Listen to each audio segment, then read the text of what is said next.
ప్రభువైన క్రీస్తు నామంలో మీ అందరికీ నా ప్రత్యేకమైన వందనాలండి. అందరూ బాగున్నారా? ప్రభు నామమును బట్టి ప్రార్థిస్తున్నారా? అయితే దేవుడు మిమ్మల్ని దీవించునుగాక. ఒకసారి రోమియోలకు రాసినటువంటి పత్రిక 10వ అధ్యాయము 13వ వచనంలో దేవుడు ఏమని సెలవిచ్చుచున్నాడంటే, ఆయన నామమును బట్టి ప్రార్థించువారు రక్షించబడతారు. ఆయన నామము, ఆయన అంటే ప్రభువు. ప్రభువు అంటే రాజు కంటే గొప్పవాడు. ఎందుకంటే ఆయన భూరాజు, భూమంతటికి ఆయన రాజై ఉన్నాడు. అలాగే 50లో 2వ అధ్యాయం 32వ వచనంలో, తర్వాత అపోస్తుల కార్యము 2:21లో కూడా ఆయన నామమును బట్టి ప్రార్థించువారు ప్రతి ఒక్కరూ రక్షించబడతారు. అంటే ఈ లోకంలో అనేకమైన నామాలు ఉన్నాయి. మీరు ఏ నామమును బట్టి ప్రార్థించినా మీకు రక్షణ లభించదు, కానీ ఈ నామమును బట్టి ప్రార్థించిన వారు రక్షించబడతారు.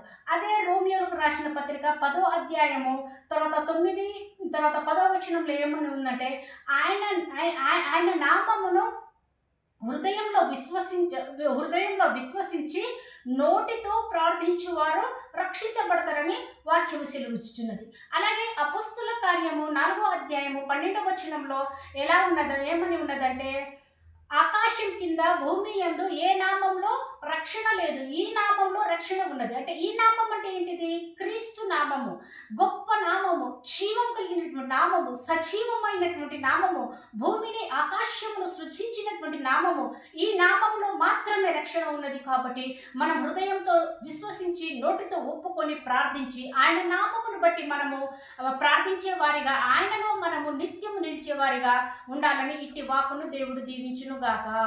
ఆమేన్.